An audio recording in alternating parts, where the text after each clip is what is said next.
आपण बुलढाणा जिल्ह्यात जाऊया. तिकडे खामगाव नगरपालिकेमध्ये कोण नगराध्यक्ष होणार आहे आणि कुणाची सत्ता त्या ठिकाणी येणार आहे पाहूया.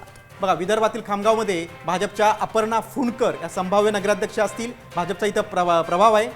आकाश फुंडकर यांचा प्रभाव आहे, तिथे मंत्री आहेत ते.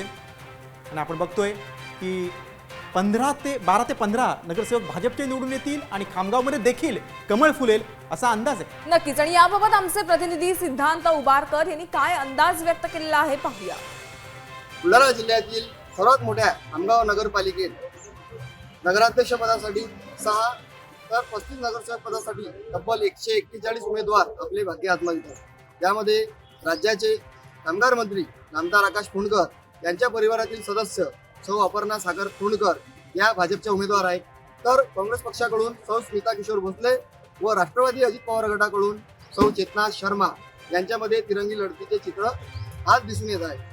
सध्या भाजपचा जोर वाढता असून त्यांचे पारडे जड मानले जात असले तरी शेवटच्या क्षणी ही निवडणूक कोणत्या दिशेने जाते हेही पाहावे लागणार आहे.